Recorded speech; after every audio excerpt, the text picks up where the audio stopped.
Agora a palestra, o exercício da vocação florestal para o desenvolvimento regional, com o senhor Gilmar Carlos Miquelon Dalla Maria, ele que é engenheiro agrônomo técnico da EPAGRE. Por favor, senhor Gilmar, pode subir ao palco.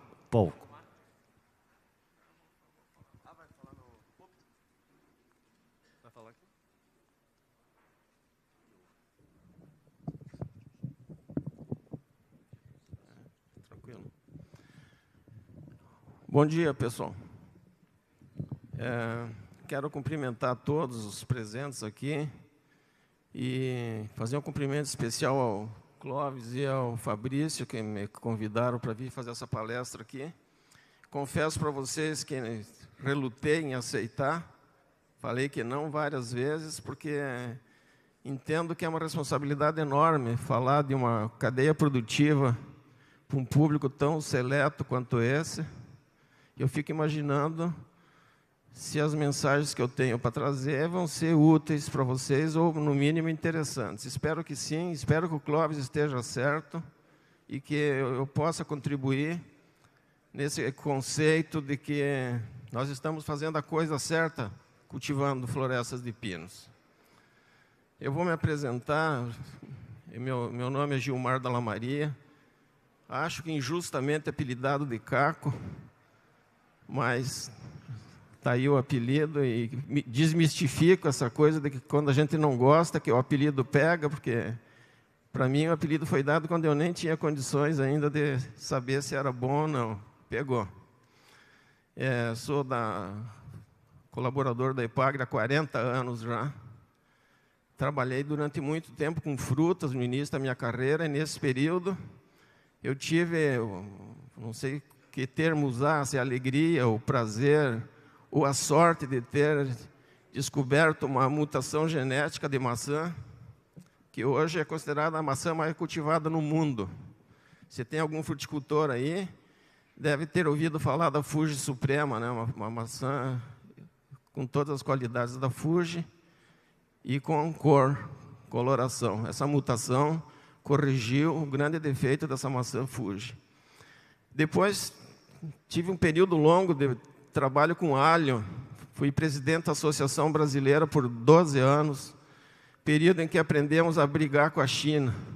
Vocês devem ter presenciado muitas vezes em que trancamos asfaltos, brigando contra as importações, até que um dia resolvemos começar a questionar em números esse país que causa tanto problema para nós. E instituímos o direito antidumping. Hoje está em 7,4 dólares por caixa de alho importado, um fato que viabilizou a produção de alho no Brasil todo. E, ultimamente, fui responsabilizado pela EPAGRE para implantar a cadeia produtiva do bambu no estado. É uma cultura que eu gostaria, depois, no final, se der tempo, pelo menos 1 minuto ou 2, conversar um pouquinho e deixar essa expectativa dessa cadeia produtiva que tem tudo para ser uma cadeia muito importante no estado. Vamos ver se vai funcionar o nosso esquema aqui. Bom, pessoal, eu não tenho acesso à tela lá, estou acompanhando aqui pelo monitor. O que eu falar para vocês hoje aqui, esses conceitos, eu adquiri no meu trabalho, no dia a dia da EPAGRE, e também com experiências práticas. Eu, obviamente, que sou um reflorestador, né? Graças a Deus, plantei uma pequena área de pinos há uns anos atrás, e tenho essa convicção de que fiz a coisa certa. Sou coordenador também do projeto florestal da EPAGRE no estado durante mais de 10 anos. Participamos ativamente, junto com a CR, através de um termo de cooperação técnica nessa campanha de combate à vespa da madeira.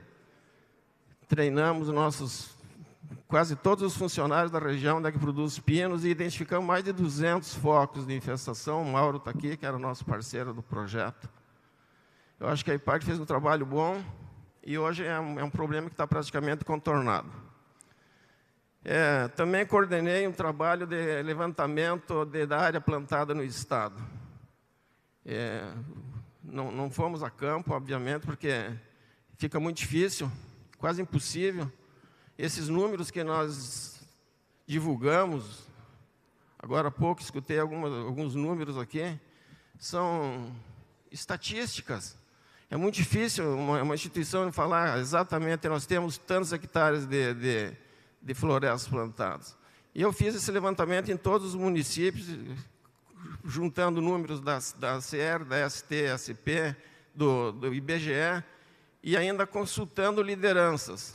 Como que a gente fazia? Por exemplo, o Tacílio Costa, nós falamos em 25.500 hectares hoje, alguém fala em 27, 28, são números. Como que nós chegamos no número da EPAGRE? Pegando todos os outros números e consultando as pessoas que eram do setor, perguntando assim, olha, o Tacílio Costa, por exemplo, tem 84.000 hectares. Quantos hectares você calcula que tenha de floresta? A cada 1 metro, quanto de floresta? Quantos metros de floresta? De área total, 1 é florestas. Então, quando se fala assim, curitibanos, por exemplo, tem 95.000 hectares. Nós falamos em 20.000 hectares de floresta. Se você perguntar para algumas pessoas quantos hectares curitibanos tem, será que tem 20.000? Eu acho que não. Mas de cada 5 metros, 1 é floresta, daí eu acho que tem. Sabe? Então, nós estamos construindo esses números. E são números, como eu falei para vocês. Nós não questionamos o número dos outros, nós usamos o nosso, mas acreditamos ser o número correto, vou apresentar para vocês depois. E também, durante um período, nós operamos projetos de fomentos florestais. Tanto da Bernec, como fomentos que passaram pela IPAG, aquele renda mínima do governo AMIN, se eu não me engano. Eu queria fazer um comentário bem rápido, e é o último que eu vou fazer de introdução, e daí nós vamos começar a falar da cadeia produtiva do Pinos. A EPAGRE, nos últimos anos, se afastou bastante. Eu aproveito para cumprimentar o gerente Márcio, que está presente aqui, e, em nome dele, cumprimentar todos os colegas da EPAGRE. A EPAGRE, durante muito tempo, teve um trabalho importante em florestas, mas, nos últimos anos, se afastou bastante. E eu acredito isso ao fato de que, durante muito tempo, em função dos recursos aportados, a EPAGRE trabalhou em função do projeto Microbacias, do SC Rural. E era um programa que permitia investimento em todas as áreas, menos em florestas. Existem algumas teorias de por que era assim, mas na prática era isso. Era muito dinheiro, muitos milhões de dólares para investimento em cadeias produtivas, com exceção de florestas. Então, isso aí foi uma coisa que fez com que a EPAGRE se afastasse desse trabalho, na execução do SC Rural. E nós temos um sistema de planejamento, nossos colegas que estão aqui sabem disso. A cada 4 anos, nós reunimos as lideranças dos municípios e perguntamos, escuta, os próximos 4 anos, quais são as cadeias produtivas que vocês querem que trabalhe? Nós temos 10 unidades de gestão, e nenhuma delas, florestas, foi indicado como uma prioridade de trabalho. Então, talvez por isso que a EPAGRE foi ficando cada vez mais distante do trabalho, embora a gente sempre estivesse discutindo com a direção essa crueldade que é você não orientar um produtor a fazer um manejo adequado e melhorar muito a renda da floresta que ele já tem na propriedade. Por conta disso, quando a gente viaja pelo estado, aí na região do Alto Vale, por exemplo, é muito raro você ver uma floresta bem manejada. E eu acho que tem muito a ver com falta de uma assistência técnica de qualidade. Os números eu já falei, cada instituição tem o seu e nós acreditamos em todos, até porque não vai mudar nada. As florestas estão aí, se é mais ou menos, não muda nada. Ela vai produzir o que deve produzir, render o que deve render, e a gente vai ficar falando em números e acreditando em todos a princípio. Vamos começar a falar no tema que me trouxe aqui, que eu espero, no final da minha palestra, que eu faço com que as pessoas que já trabalham com florestas saiam daqui acreditando mais que estão fazendo a coisa certa. E quem não trabalha, pensando em fazer a coisa certa e entrando na atividade. Esse é o objetivo. Eu gosto muito de trabalhar em palestra assim, fazendo comparativo de competitividade de cadeias produtivas. Eu aprendi isso no alho, eu acho importante que o setor saiba exatamente onde que ele é bom, onde que ele não é tão bom assim. Então, na sequência da minha palestra, eu vou tentar exaltar todas as qualidades da cadeia produtiva do Pinos. Eu vou citar um exemplo para vocês do alho, de novo. Deixa eu tomar uma água aqui. Eu falei para vocês que trabalhei com alho durante muito tempo, e ali nós aprendemos a fazer esse trabalho de comparação de competitividade. Como é que se faz isso? Você relaciona os diversos aspectos de uma cadeia produtiva e todas as coisas que podem influenciar no sucesso ou não da atividade. Por exemplo, clima e solo, disponibilidade de cultivares competentes, a organização da cadeia produtiva, apresentação de produto, enfim, são vários itens que você vai avaliando se a cadeia é competitiva ou não. E você faz isso comparando a tua região com outras que produzem o mesmo produto ou com outras cadeias produtivas. No caso do alho, nós comparávamos Santa Catarina com o Rio Grande do Sul, com a região do Cerrado, com a Argentina e com a China. E nós chegamos à conclusão que a nossa região era menos competitiva, ela não ganhava em nada das outras regiões. E o resultado, embora demorasse um pouco, embora nós tivéssemos implantado esse direito antidumping do alho, nós tínhamos 2.000 hectares há anos atrás, hoje nós temos 300 hectares e com tendência de desaparecer a cultura do alho na região de Curitibanos. Por quê? Não é competitiva.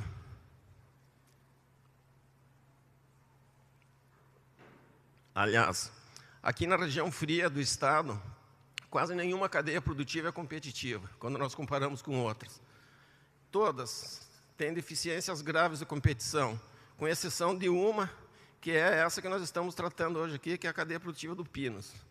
Essa não só nós somos os melhores, não só aqui na região, comparando com outras cadeias, como nós somos os melhores do mundo em produtividade. Acho que nas outras palestras, na sequência, vai ser citado muitas vezes isso. O que faz que o pino seja tão competitivo? Eu vou apresentar alguns conceitos agronômicos para vocês. Por exemplo, a acidez acentuada da nossa região. Que outra cultura que vocês conseguem implementar na nossa região com um solo nativo, ácido, fertilidade baixíssima também? Nenhuma outra cultura se desenvolve bem, com exceção da produção de batata, que é uma cultura que, se você corrigir a ocorrência de muitas doenças fúngicas. O Pinos é a única cultura que ele se desenvolve com maestria nesse tipo de clima e de solo, extraindo nutrientes numa condição absolutamente improvável e muito desfavorável. A maioria das outras culturas, você precisa botar calcário na terra para ela. Vocês sabem como é que funciona o calcário? Reage com a acidez do solo e libera o nutriente para a planta. Se você não fizer isso, nenhuma outra planta consegue se instalar e produzir satisfatoriamente. O Pinos talvez seja a única, então, como eu falei para vocês, que faz isso muito competentemente. Topografia acidentada, solos superficiais, como é a região de Lages aqui, com um perfil de 15, 20 centímetros só. Essa umidade da proximidade com a serra também. Eu vi em Curitibanos, ali tinha muitos produtores que insistiram em fazer lavouras de soja, de milho, de alho, de Curitibanos vindo em direção a São Cristóvão. Não sobrou uma, pessoal. A umidade, ela promove muita suscetibilidade à infecção por fungos. E são cadeias que na nossa região estão praticamente inexistentes, deixando de existir na proximidade com a serra. Pois é exatamente essa condição que faz com que o Pinos se desenvolva tão bem. Quer dizer, tudo que é ruim para os outros, para o Pinos ele é uma coisa fantástica, é uma planta estupenda, fantástica mesmo. Por isso que eu gosto de usar esse termo, a excepcionalidade do Pinos. Pedregosidade também é uma coisa muito rara na nossa região, e o Pinos parece que não dá bola, sabe? Se você for analisar a questão da acidez, se você pegar um solo da nossa região com pH 3,5, 4, fertilidade baixíssima, só para corrigir, você vai investir uma quantidade de recursos proporcionais ao que você investe para implantar o Pinos e cuidar durante 2 anos. É mais ou menos o mesmo custo. Então, quer dizer, quando a gente compara competitividade, vocês vejam a diferença que é. Enquanto o produtor de soja, por exemplo, em milho ou outra cultura, gasta de 8 a 9 mil reais por hectare para corrigir a acidez do solo, isso aí você gasta para implantar e cuidar de um hectare de pinos. Vocês vejam, então, quanto é uma cultura competitiva. Eu vou abordar agora, pessoal, a questão da reciclagem de nutrientes. Esse processo de ciclagem de nutrientes é um processo tão importante quanto o processo de fotossíntese. Se as plantas não tivessem a capacidade de realizar a fotossíntese, certamente nós não estaríamos aqui hoje, não haveria raça humana sobre a Terra. Essa coisa de juntar água com carbono e produzir açúcar e energia, que é uma capacidade da planta, é um processo fantástico, excepcional. E esse processo de tirar nutrientes das profundezas do solo, trazer para a superfície, tornar a superfície mais fértil, a ponto de no futuro você poder instalar outras culturas, é típico do pinus. Eu não conheço nenhuma outra planta que faça isso com tanta competência em solos tão ácidos e de fertilidade tão baixa. Então, esse processo é importante demais, e nenhuma outra planta consegue fazer isso, nem o eucalipto. O eucalipto é uma planta que também é muito competitiva, é uma cadeia produtiva muito forte, mas a questão de solo perde feio. Para o pinus, vocês sabem disso. O eucalipto em áreas nativas não se desenvolve bem, ao contrário do pinus, que não dá bola. Parece que quanto pior o solo em termos de topografia, de pedregosidade, acidez, parece que aí é que ele desenvolve bem. Algumas pessoas hoje já estão usando fertilização. Parece, sim, não tem nenhuma informação científica que diga que funciona mesmo. Mas algumas pessoas afirmam que sim. Mas, na verdade, o pinus ele vem bem em qualquer tipo de solo. Deixa eu voltar aqui um pouquinho. Agora está se falando muito em fomentar o plantio de pinos. Depois eu vou tocar nesse assunto especificamente. Mas eu acho que áreas novas para plantio de pinos já não são tão fartas. Mas existem muitas áreas degradadas de pastagem de próprias lavouras que poderiam ser usadas para plantio de pinos, com resultados econômicos talvez melhores do que das lavouras de grãos. E essa degradação é causada pelo quê, pessoal? Pela compactação do solo e pelo desequilíbrio químico. Quem é agrônomo aqui sabe, existe um gráfico que mostra que quanto mais se usa calcário numa área, quanto mais se aduba com fósforo, mais você indisponibiliza os micronutrientes. A partir do momento que você desequilibra, você não consegue produzir mais grãos, principalmente, ou outra cultura anual. Porque tem uma lei que vocês técnicos conhecem, a lei do mínimo, que diz que a produção de uma lavoura é baseada no elemento que está em menor quantidade no solo. Então, às vezes está sobrando fósforo, potássio, mas está faltando molibdênio ou zinco. Aí você fica colocando o NPK e a produtividade não reage. Isso é muito típico no alho. O pinus plantado em áreas degradadas não dá bola para esse desequilíbrio químico. Ele produz igual e até melhor. Então, é uma outra característica que eu acho muito positiva dessa cadeia produtiva. E aí vem outros fatores que fazem a cadeia ser tão competitiva. Uma cadeia produtiva muito organizada, eu vejo assim, pelo menos na classe mais alta um pouco, do produtor médio para grande, é uma classe muito organizada, com associações, sindicatos. É uma opção viável para qualquer perfil de produtor, quer dizer, a gente sabe que uma floresta bem manejada dá um retorno melhor, mas se não manejar também dá um retorno razoável. Às vezes bom também, agora muito bom também. Então, não precisa ser, ao contrário da fruta, por exemplo, tem que ser um produtor de alto nível. Para a produção de pinos, não é essa necessidade. O custo de produção é considerado relativamente baixo.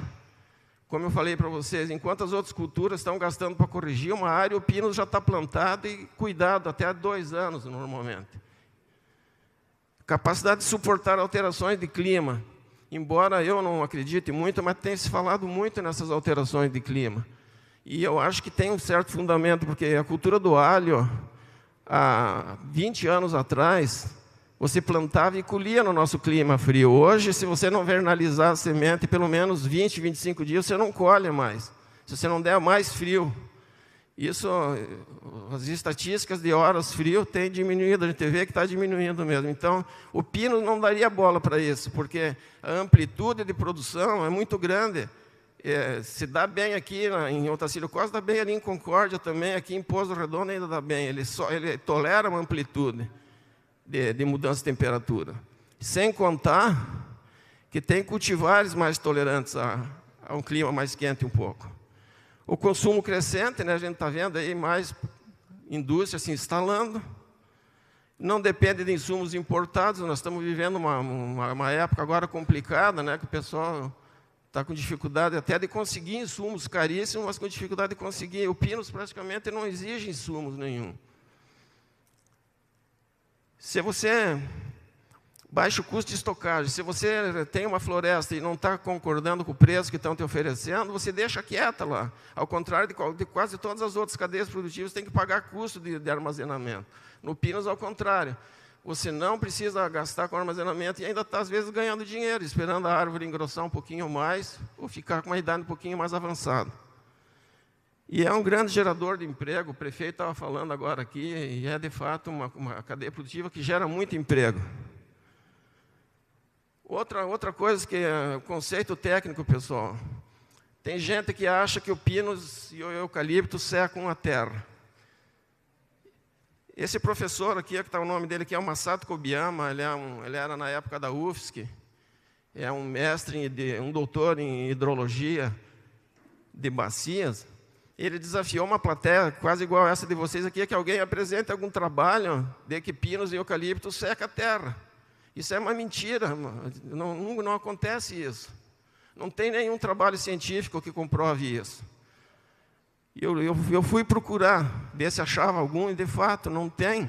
O que tem é alguma referência que talvez, por ser culturas que têm um desenvolvimento muito rápido, talvez ele possa interceptar algum veio de água que desvia, fazer com que, em vez de sair naquela nascente, onde é que é acostumado a sair, saia em outro ponto. Mas ele não consome mais água do que qualquer outro tipo de planta, de floresta. Que, aliás, consumo de água é uma coisa que está se discutindo muito no meio científico. Uma planta de milho, uma planta só consome 220 litros de água para produzir. Então, as culturas vegetais, cada vez precisam de mais água e cada vez a disponibilidade é menor, né? Eu vou passar um pouquinho mais rápido, pessoal.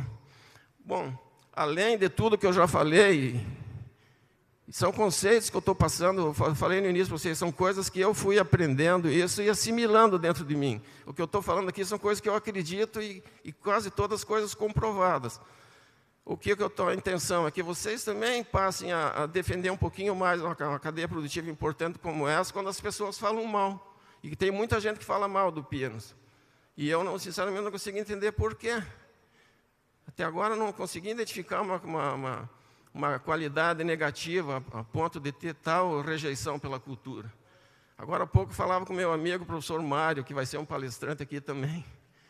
E ele é professor da UFSC. Eu peço desculpa, Mário, por te incluir nessa, mas a gente já conversou sobre isso. Mas se você falar em Pinos dentro da UFSC, o pessoal dá um ataque, igual aquela personagem lá do professor Raimundo, lá, que você joga no chão e fica as pernas para cima. Uma coisa absurda, mas é por nada isso, porque quando você pergunta por que você não gosta, por que você é contra, ninguém sabe dizer por quê. E eu estou excluindo o professor Mário, porque ele vem da iniciativa privada, é um cara técnico, ao extremo, competente, que tem outra visão, mas, infelizmente, dentro da UFSC, tem essa coisa muito ambientalista, muito agroecologia.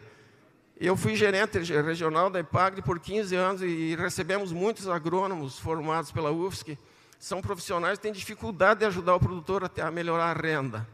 São muito focados nessa coisa ambiental aí, que às vezes não é isso que o produtor quer. Infelizmente.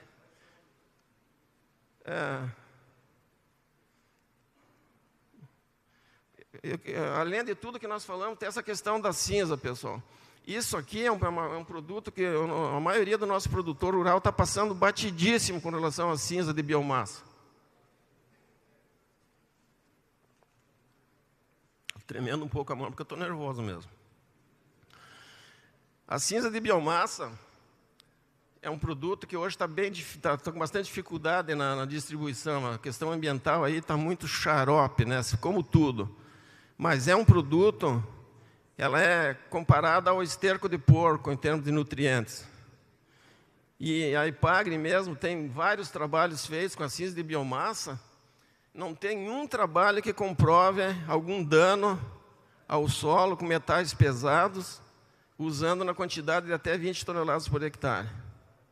Então, vocês vejam a riqueza que é um produto desse na região produtora de grãos, e quem usa comprova a eficiência. É uma coisa que nós precisamos começar a discutir, uma maneira de talvez alterar a lei, tentar mudar, pelo menos, facilitar um pouco que o pequeno produtor possa se beneficiar. Quer ver, pessoal? Olha, o que equivale a 10 toneladas de cinza, em termos de NPK? Análise feita pela Ipagre, não tem manipulação nenhuma aí. Eu peguei a cinza, mandei analisar, o que mostra é isso aqui, ó. No slide anterior, ali, ó, 0,93 de N, 1,55 de fósforo e 3,47 de potássio. Isso aqui equivale a 1.860 quilos dessa fórmula 5,20,10, que é uma fórmula usada na cultura do feijão, para suprir o nitrogênio, 800 quilos para suprir o fósforo e 3.470 quilos para suprir o potássio que tem na cinza. O que quer dizer isso? Se eu usar 10 toneladas de cinza na minha lavoura, eu vou estar colocando toneladas de NPK, praticamente sem custo nenhum. Vocês vejam a riqueza que é uma coisa que para a indústria é um problema grave, para a agricultura seria uma solução, numa época tão difícil para a questão de fertilizantes, preços altíssimos. Um saco de adubo dessa fórmula aqui está R$ 230, R$ 240. Então, é uma outra coisa que deixa a cadeia produtiva muito competitiva, muito forte. Isso aqui são os números que eu falei, só uma curiosidade. A Ipagre hoje está falando em 620 mil, o IBGE fala em 594 mil no estado, isso, né? E a UDESC e a ACR falam em 553. Agora há pouco o Mauro me falou que tem um levantamento novo aí, está saindo, na tua palestra aí eu já ia anunciar aqui, não vou ter que queimar a informação, Murara, mas é a informação bem positiva, né? Então, no estado, nós temos quase 10% de área plantada de pinos, eucalipto e outras espécies, e no Brasil, 1,2%. O que desmistifica essa coisa de monocultura, essa coisa que os ambientalistas falam, que florestas é uma coisa perigosa. Eu fico imaginando assim que, de certo, uma planta de pinos plantada no campo, se passar uma pessoa por perto, é capaz de avançar, né? Porque é uma coisa de louco, de tanto preconceito. Os números da Ipagre, que são um pouco diferentes da CR do IBGE, colocam esses municípios como os principais. Mas, como eu falei para vocês, o número não quer dizer nada. É um número que, para nós, a gente usa para fazer planejamentos, mas, na verdade, o que tem, o que produz, e o que existe está lá e vai continuar lá.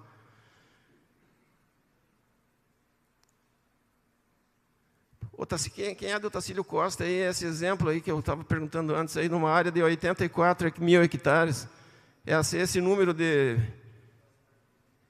28.500 hectares é um número razoável, é um número que vocês acreditam que seja correto, quer dizer, de cada 3 metros, um é pinos aqui em Otacílio Costa. Isso aí é um exercício bom de fazer para você aproximar um pouco as áreas. Cada um pensa e depois a gente pode conversar. Esse quadro aqui, pessoal, eu acho, Clóvis, que foi por causa desse quadro aí que você me convidou para vir fazer essa palestra aqui, sabe? Esse quadro está no folder ali. É uma comparação de rendimento de soja e milho com 5 níveis de floresta, 5 níveis de manejo de florestas. Esses números aí, pessoal, são reais. Não é estatística, não. São planilhas que eu tive acesso de rendimento. Então, O ano passado, na safra passada, de 2020-21, a soja estava... O milho, primeiro, o milho estava tendo um retorno de R$ 5.800 por hectare, sem pagamento de arrendo. Com pagamento de arrendo, R$ 3.100. Esse ano, por causa da estiagem, a soja está rendendo, a soja sem pagamento de arrendo, está sobrando R$ 4.050. E com pagamento de arrendo, R$ 1.300. Agora, vocês comparem com os rendimentos das florestas. O primeiro, pinos de 16 anos, com 0 de desbaste.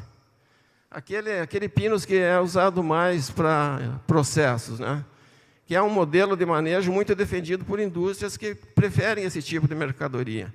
Hoje está sobrando 4.062 reais por hectare líquido ano. Isso aqui é líquido, resultado do último corte. Aliás, nesse caso é o último e único, né? Mas nos outros, nós não consideramos rendimento com desbastes. Nós acreditamos que o rendimento que o primeiro e o segundo desbaste proporciona, ele cobre os custos de implantação e os custos da própria extração. Então, isso aí é rendimento líquido do último corte. Então, vocês vejam que conforme você vai melhorando o manejo e deixando mais tempo, armazenando esse material mais tempo na propriedade, o retorno é maior. E hoje, quando eu falo isso, pessoal, eu não estou dizendo assim, a soja está ruim, ou o milho está ruim, eu não plante milho, eu não plante soja e plante floresta. Não é essa a ideia. A gente usa isso, é comparativo, para mostrar o quanto a cadeia produtiva do Pinos hoje está competitiva. Eu tenho visto já pessoas abandonando áreas com soja e plantando pinos. Eu já vi isso, já está acontecendo isso. Então, para o setor é uma notícia boa. Agora vem esses fomentos por aí, tem tudo para estourar a área plantada, né? Como aconteceu em outros anos, quando os preços estavam bons também. Esse gráfico aqui, eu vou passar rapidamente, é um gráfico que mostra a produção de madeira conforme o manejo, comparando 4 manejos. E a conclusão é essa, que quem é do setor sabe, quer dizer, a produção de madeira, o volume é quase igual, independente do manejo que você faz. Mas quando você faz um desbaste bem extremo, a produção de madeira acima de 30 centímetros é bem mais alta. O que quer dizer isso?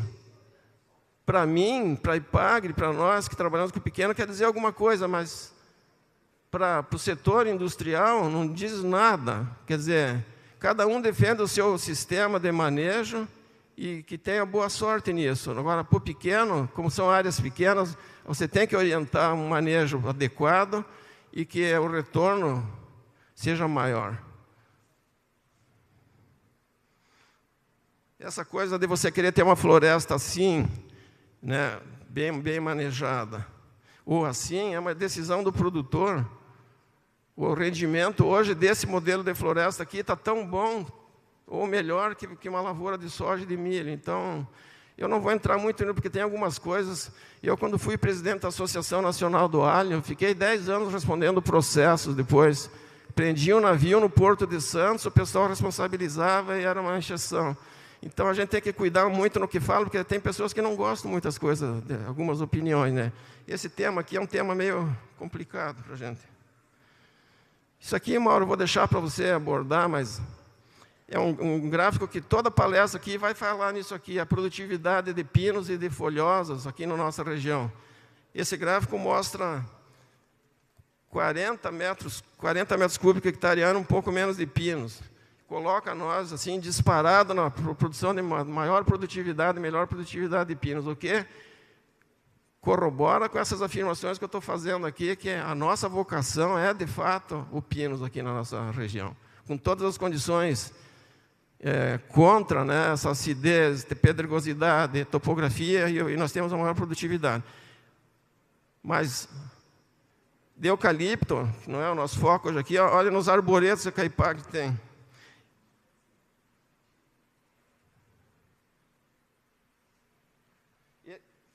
Esse gráfico aqui é a produtividade de pinos, ó, que mostra que nas regiões frias de São Bento, ó, E Campos Novos está nos 40 mesmo. Isso aqui é arboreto que a Ipagre conduziu durante anos. Então é verdade mesmo. Agora, eucalipto, o pessoal fala que nós somos os melhores com 40 metros cúbicos. Olha a produtividade de eucalipto nos arboretos da Ipagre. Que lugares nós teríamos com essas produtividades, né? Essa aqui é um outro quadro que também foi colocado no panfleto de divulgação do evento. É uma outra estimativa da Ipagre, vocês não precisam acreditar nisso, mas foi feito com critérios técnicos, levando em consideração aqueles anos em que foi plantado mais, anos que foi plantado menos, os períodos, e nós aglutinamos isso aí, juntamos tudo.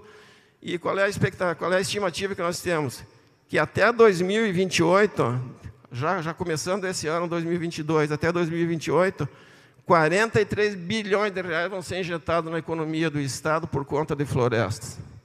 Isso aí é uma coisa assim, que deve colocar a cadeia produtiva talvez em segundo ou terceiro lugar aí das cadeias produtivas do Estado. Se o setor de grãos continuar caindo como está caindo, por problemas de toda a natureza, né, tanto técnicos como de clima, a cadeia produtiva da madeira pode melhorar bastante. O que também não quer dizer nada, né? Porque o que está lá, está produzindo, gerando emprego e renda, né? Mas é muito dinheiro. Isso aqui é outro tema que a gente tem que cuidar um pouco quando fala, porque alguns prefeitos me questionaram, mas o Caco, isso não são esses números aí que nós estamos comprovando. Aí vem outras coisas, né? Questão de preço de pauta mais baixo, sonegação. Mas como é um tema polêmico, eu não vou entrar muito a fundo aqui. E como a gente está falando aqui coisas boas, claro que o setor tem problemas e é importante que se fale aqui.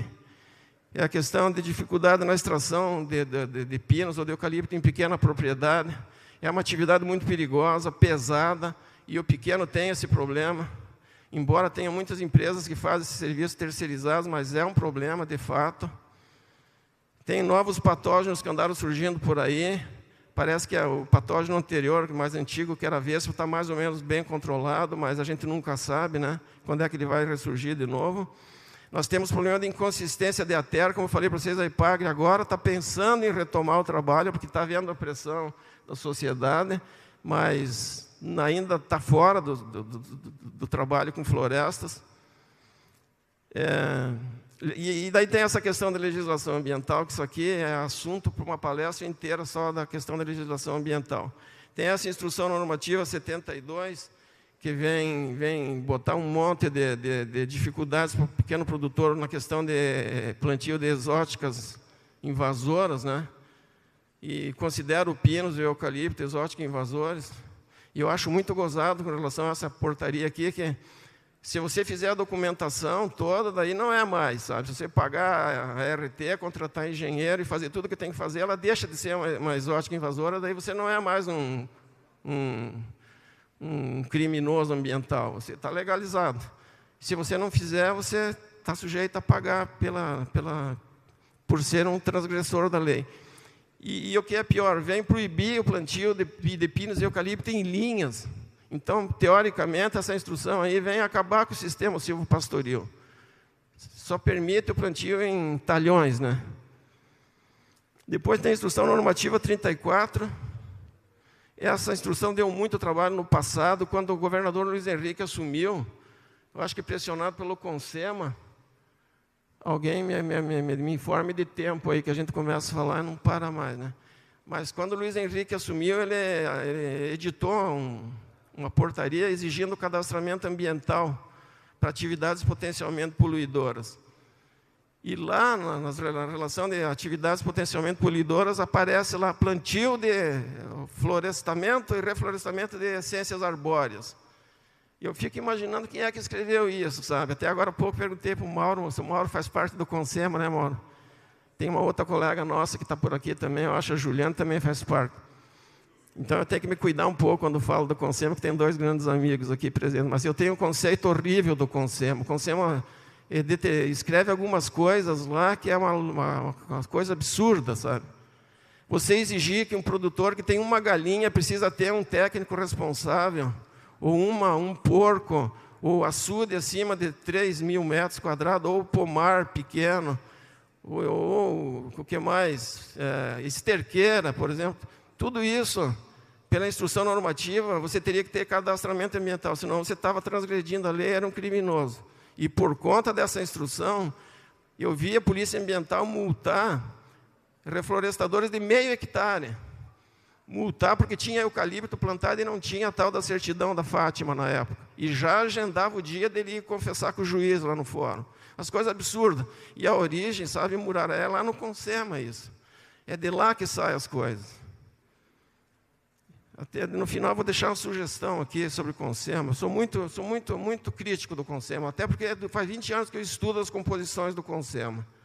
Quem é que faz parte do Consema? Agora está bom, viu, Jorge? Murara, agora está Murara aqui. É um profissional, pelo menos, né? Mas quem é que compunha o Consema antigamente? Metade público, metade privado. Quando o governo pedia para uma empresa indicar 2 representantes para compor o Consema, quem era indicado? Quem é que tem ONG ambiental e gosta de defender as baleias lá, uma coisa desse tipo? Vamos indicar esse cara aí. E eles iam lá e foram lá e criaram um monte de problemas para o setor florestal, que hoje está aí os problemas para resolver. Quando o Luiz Henrique decretou esse cadastro, nós corremos atrás muito. Fizemos ele escrever um outro dizendo que está certo, a instrução normativa lá é legal, mas o cadastro é facultativo. Usou esse termo aí, deu uma aliviada. Quando o Colombo assumiu, editou de novo, exigindo. Ficou 2 anos para nós conseguir reverter. Tudo isso por quê? Porque está escrito lá na portaria que plantar árvore polui, é potencialmente poluidora. Então, tem muitas autoridades aqui, eu não sei se o deputado ainda está aí, mas eu acho que tem que desenvolver uma ação muito forte com as entidades de classe para rever essas decisões do Consema. Essa instrução normativa 72, eu não sei se está vigorando, mas vai vigorar já. E vai ser um outro problema, porque você vai ter que fazer um monte de papelada para você poder ficar legalizado perante a lei. E se você gastar o dinheiro que eles querem que gaste, fazer toda aquela burocracia, aí o pinus não é, nem o pinus nem o eucalipto, daí é mais exótica e invasora, daí fica legal, aí é bom. Sabe? Então, tem umas coisas no Consema, eu sou muito crítico a respeito disso.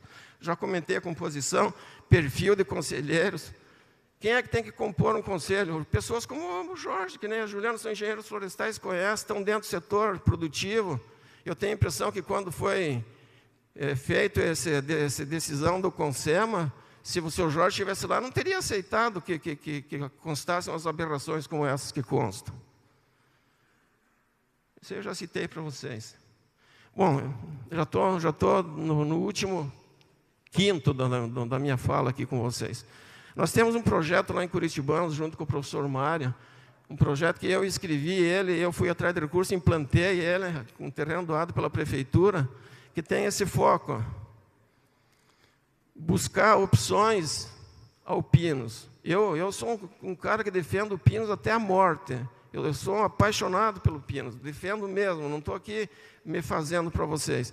Mas a gente precisa ter outras opções. E esse projeto lá busca isso. Avaliar materiais genéticos com potencial de produção de madeira.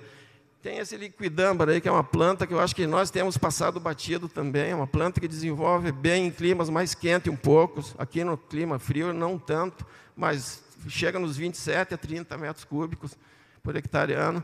É uma madeira mais valiosa que o pinus.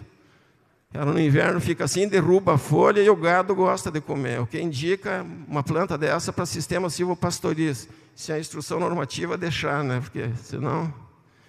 Olha, ali em Itajaí, o liquidâmbar teve uma avaliação melhor que de todos os outros eucaliptos, em termos de produção. E temos um teste de progênie lá, né, professor Mário, de araucária também, muito promissor. Nós estamos testando 33 progênies de araucária, material genético da Embrapa, que é a nossa parceira no projeto. Isso aqui é uma fotografia de 10 anos. Quem conhece a araucária sabe que uma araucária com 10 anos nunca tem esse desenvolvimento aqui. E eu não sei exatamente quantos, mas agora há pouco o Mário estava me falando que tem tipo 8 ou 10 progênies de araucária que estão crescendo igual o pinus. Então isso indica o quê para nós? Que daqui a uns anos a gente pode ter uma outra opção também de floresta. E, finalizando, pessoal, dentro desse projeto nós temos 3 áreas de... É do tempo? Mais 5 minutos. Boa, vai fechar bem certinho.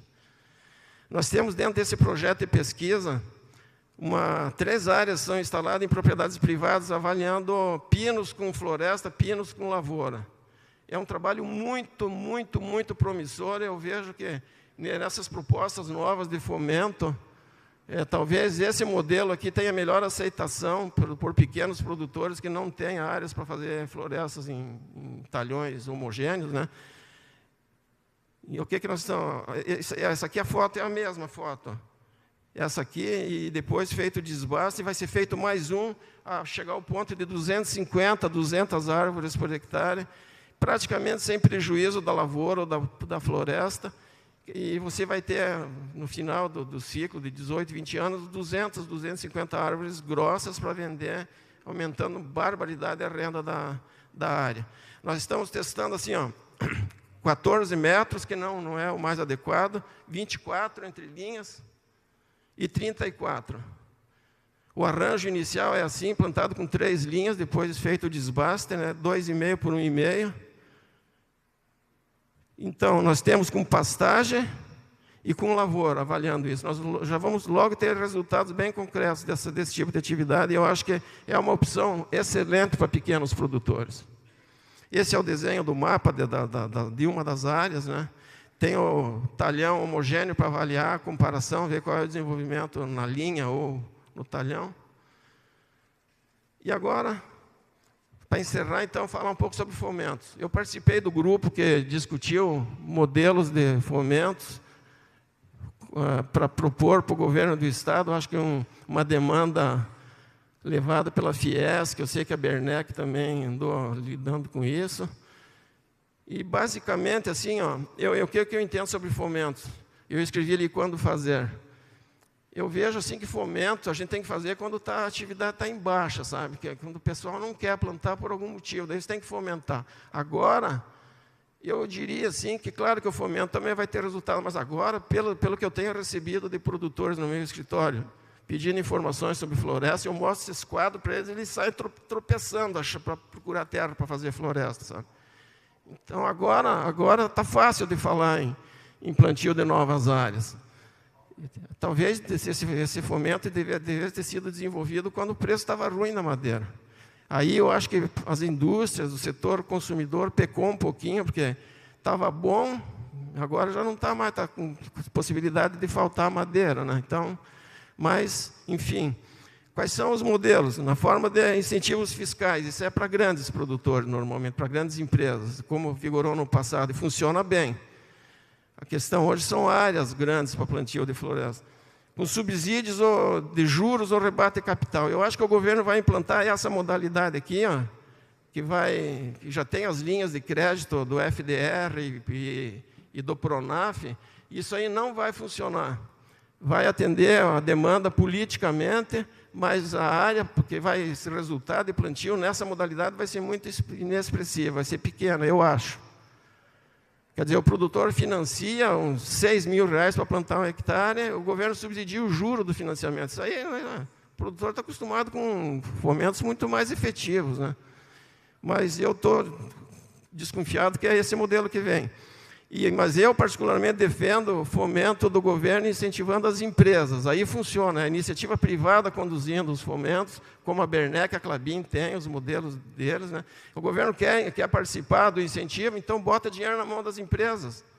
E as empresas operam o fomento florestal. Eu acho que esse modelo é o mais...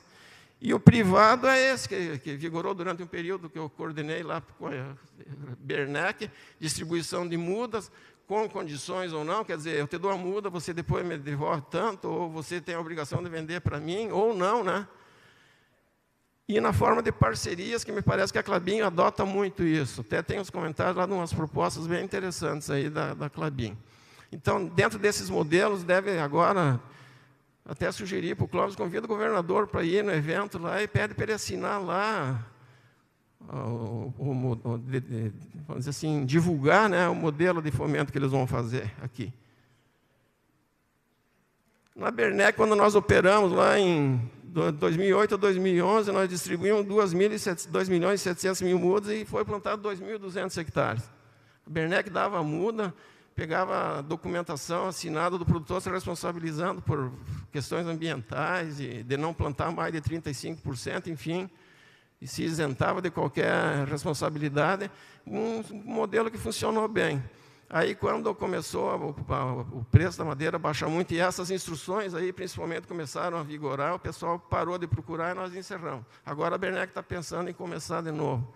E nós estamos dando todo o apoio para isso. Pessoal, para não ir embora sem falar no projeto bambu, eu falei para vocês que eu era responsável pela implantação da cadeia produtiva do bambu. Isso aqui é uma outra planta absolutamente excepcional também.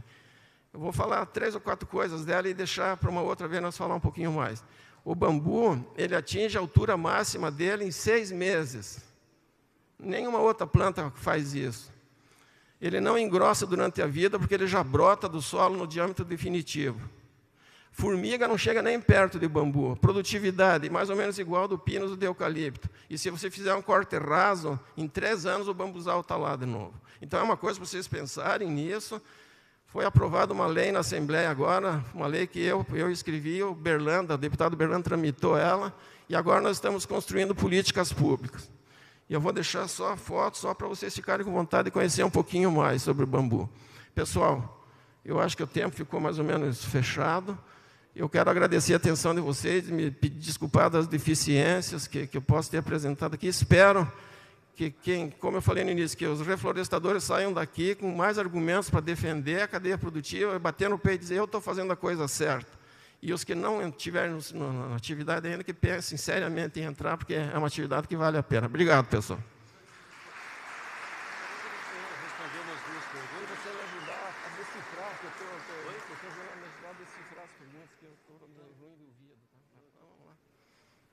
Bom, nós temos aqui, se alguém tiver aí, nós temos 2 perguntas disponíveis. Se alguém quiser fazer alguma pergunta aí para o Gilmar, por favor, pode levantar a mão aí.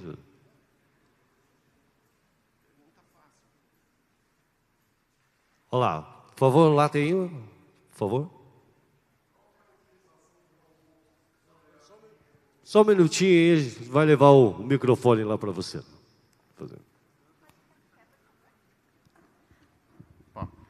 Eu queria saber a utilização do bambu, quando ele atinge a idade madura dele.